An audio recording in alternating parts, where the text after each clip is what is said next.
Hello, everyone. In this video, in this podcast, let us talk about file management tips.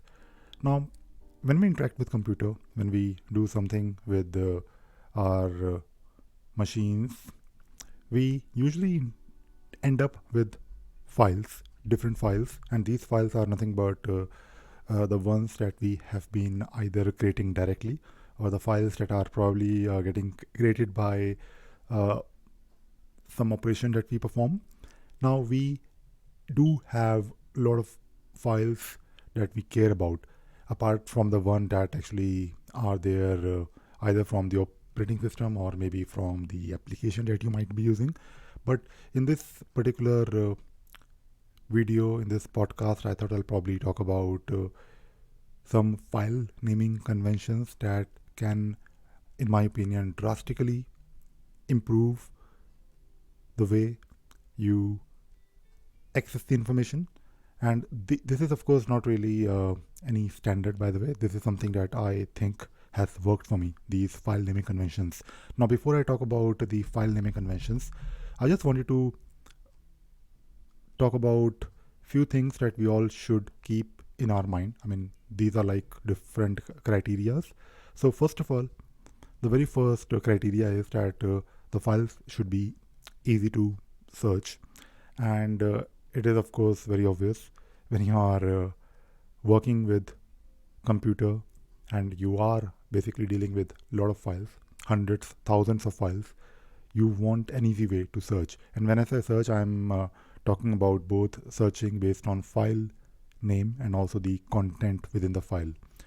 The second criteria is it should have zero dependence, or at least very minimum dependence on proprietary software, and I will talk about it uh, briefly today as well. So, in my opinion, we should all try to not use softwares like Excel or Doc. I'm not really saying that you should not ever use them. I mean, if you have to, I mean, you will, but try not to use them as much as you can.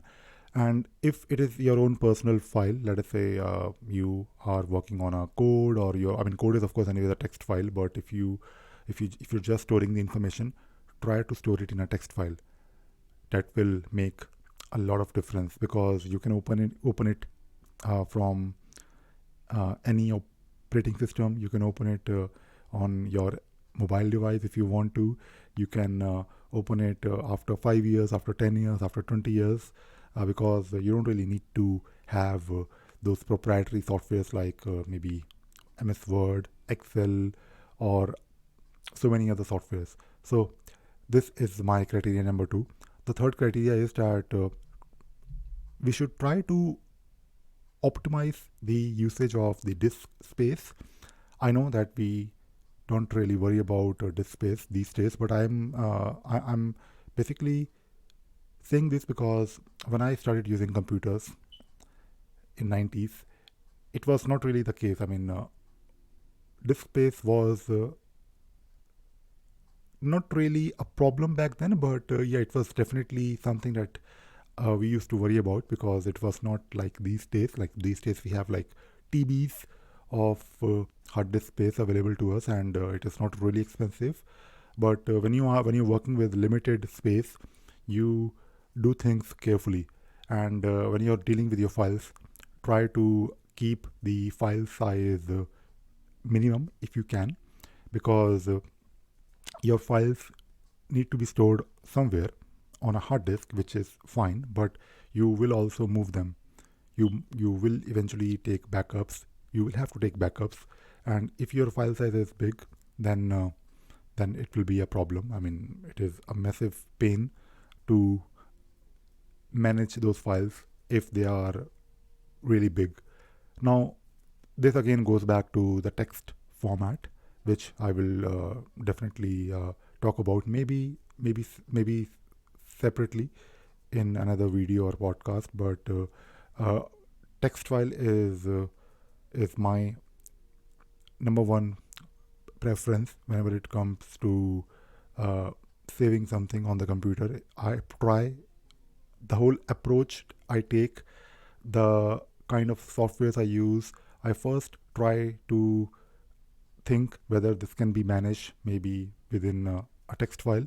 And there are plenty of things that you can do these days with nothing but text files. I mean, it is something that people were using back then when I mean, I think it was probably before this internet thing became very popular. I think it was only in the last 20 years or so when these proprietary softwares, in my opinion, really picked up and people were actually dependent on them. So keeping your files lightweight without any dependence on other proprietary softwares, and if you can manage it within text files, then I think these few things can have drastic impact on your way of working and the way you interact with computers. Of course, it is not really applicable for each and everything. If you're talking about binaries, for example, if we talk about images, videos, or songs, or any other proprietary format where text file cannot be used, then of course it is fine. But as I mentioned just now, try if you can manage as much as you can to use a text format, text-based files. Now, talking about naming conventions, now this is again based on my own personal experience, and this has worked for me. And I think even by simply just managing the files with full control and by using a proper convention when I save my file, it gives me a lot of peace of mind. It may seem a bit too much work in the beginning, but when you do it over the years, when you follow these conventions over the years, you will realize, I have realized that it has made my life a lot easier. Now, starting with, of course, the usage of capital letters, I try to not use capital letters in my file names. So if I have to name my files, I try to use nothing but small. I use only small caps. So if your file name is this is a good name, all within small letter, and this actually helps because when you're like searching for, I mean, I'll tell you the reason why.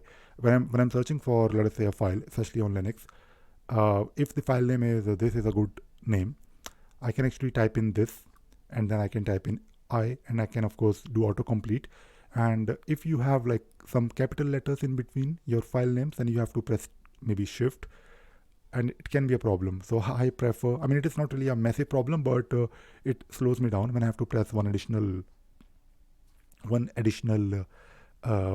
key on my keyboard to search for the file names, when I'm of course doing some autocomplete, or maybe if I'm using any Linux based command to search for file names.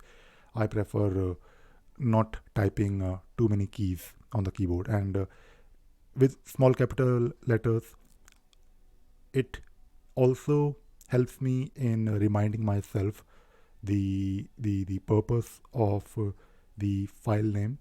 And I don't really use this convention for the code always, because if you're writing code in let us say Java or maybe Groovy, for example, you have to use capital letters in between, which is fine. But as much as I can, I prefer for my images or my videos, I don't really use any capital letters. Now, talking about timestamp, this is probably the most important thing. I keep a timestamp on my files, and the timestamp is with the format YY hyphen mm hyphen dd underscore file name. Now,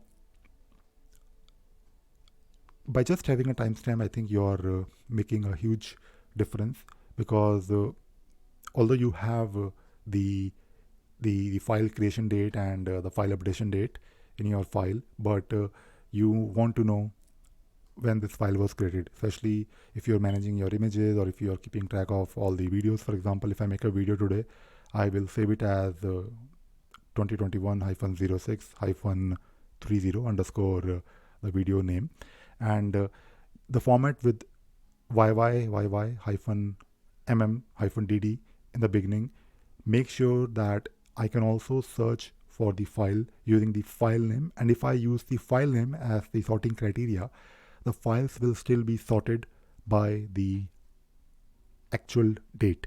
So this is amazing because you may want to modify the file later on, because when you modify the file, the sorting will probably not work based on the file creation or updation date, because it will consider the newly modified file as a new file, or at least it will be not in the list. I mean, of course, you can change these things, but if I follow this YYMMDD in the beginning, I can be assured that I can sort the files by file names only.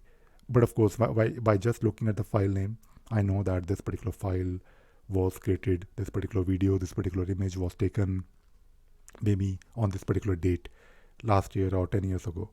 Now, I also prefer not to use any spaces in my file names. So starting with, of course, timestamp, then underscore file name. Now, when I have a file name, I try to replace the spaces within file name with hyphens.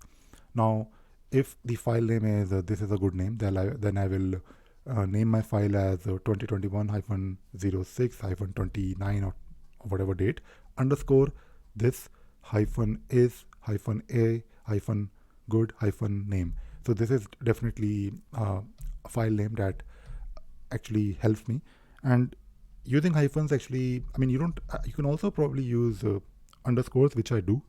I also use underscores in my file name, but with the help of hyphens, I think you can quickly search for the files whenever you need to, because as I mentioned before, if you are trying to search the files with the file name, you can type in something like this is a good name, and by simply typing the keys and tab, you are actually able to find the exact file that you're looking for. And of course, when you have the timestamp as well in the very beginning, that also helps a lot in identifying your files. And the last thing that I wanted to talk about, and which I already mentioned above, is the format. Now, wherever applicable, whenever you can, try to save a file in a text-based format. It need not to be .txt. Any text-based file that you can open from anywhere, from any device, from any operating system, in any software, because when you have a text file, you can actually open it in your terminal. The good thing about text file is that you can search for it, you can search within it, you can manipulate your text files if you need to, and they are so fast. I mean, you don't have to worry about I mean, you can definitely manage your files within, let us say, a doc, MS Office doc, or maybe Excel, but you have to open them, and you have to rely on those softwares later on to update them as well. Like, you may not have MS Office after 5 years, and of course, I'm not really sure if you are paying for it or not, but let us say you're paying for it, then you have to still pay for it after 5 years or 10 years. And apart from searching, manipulating, I think the text files are definitely lightweight. I mean, these are nothing but text files, and try to use a text format where you can also convert it to the format that you need. For example, I use org mode, and in org mode, you can of course export your, like, for example, this particular document that I'm writing right now while I'm recording this video and this podcast, I can publish it as HTML on my blog. So you can convert it, and when you have a text file, if you're, let us say, using a markdown format, you can also, I mean, you can always convert text to other formats, like maybe PDF if you need to, or HTML, which is definitely handy if you want to share it. But even by just keeping the files in text format, for your own personal needs, for your own personal knowledge base, can make a huge difference in the way you interact with computers. Now, it again goes back to my original point. If you manage your files properly, and if you try to follow a convention, and if you try to follow these conventions for a long time, then your interaction with computers and the way the way you work will definitely improve. You can become more efficient, you can become quick in getting the information. And I do a lot of things. I do, in fact, plenty of things in my day. Like I talked about my daily schedule. I switch from one activity to another activity, and I rely on computer. I use computer to help me so that it can uh, it can do the work for me. I don't really use computer for. I mean, of course, I do use it for like disturbance, like not disturbance, but I should say entertainment. I mean, I do watch movies, but if I am able to do my work quickly, if I am able to if I'm able to retrieve the work that I did maybe 5 years ago, maybe if I'm looking for, let us say I'm writing a shell script, or if I'm writing a piece of code, of course I can search online if I need any help. I can always do a quick Google search. But searching within your computer, within those text files, will be 10 times faster than what you can do online. And when you learn something, for example, if I'm learning something, I keep a note of it. Let us say if I'm learning shell scripting, I will of course have my scripts. But the way I work, I use Emacs or mode with literate programming. So within my document, within my org file, I can have pieces of code, snippets of codes that I can also run. And uh, and when I'm learning something with, of course, a lot of notes, I am actually building a knowledge. So I whenever I want, I can go back to the notes that I made maybe 6 months ago, and if I have to refresh my memory, I can do that. I know people make notes on Notepad. I do that. I of course use Notepad, but if I have to maybe learn something with the intention to, of course, come back to it after 5 months, 6 months, and maybe 6 years. If I'm making a note on the computer, it is nothing but a text file. And when you have text file, you can easily go back to your own handwritten notes. For example, if I'm learning Node.js, I can definitely read a book again. I can definitely watch those videos that I watched maybe 5 years ago. But if I'm able to compress that knowledge which I gained by watching those videos, or by reading that book, into my own notes, it is already like a very concise format. And to refresh my memory, to revise, I can just go back to my notes. And when I look at my notes, I can of course relive the moment, because I made those notes. And by reading your own notes, you are actually you're able to quickly remind yourself and relearn what you learned earlier.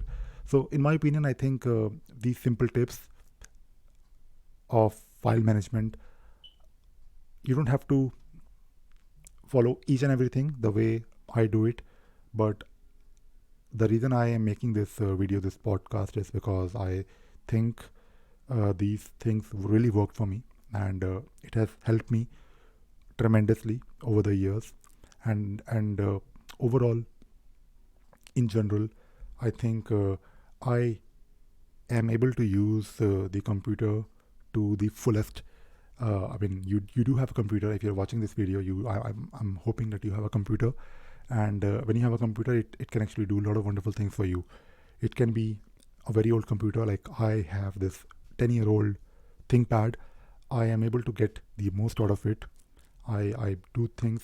I do a lot of things on my computer. Like my main work computer is this computer, and most of my files, as I mentioned, are nothing but text files with the conventions that I have been following. Or I do have like external hard disk which is attached. But if you are keeping everything within text format, then I can guarantee you that you will probably never need a lot of storage space. You can actually manage your files, your work easily on your own laptop's internal hard disk. Of course, keep a backup, but if you're able to keep everything, all the files that you have, at one place in one computer, it is also a big win in terms of all the work that you have been doing for so many years. And you may be new to computers, or maybe you are not really following these things already. totally okay. Even if you start doing these things maybe today, then after 5 years or after 10 years or after maybe 20 years, uh, if you keep on doing these things, if you keep on following these practices, then it will have a really big impact on your life. And that is all. That is all I wanted to talk about in this video, in this podcast. I will be sharing this on my podcast as well. And I hope you enjoyed watching to it, listening to it. Thank you. Thank you very much.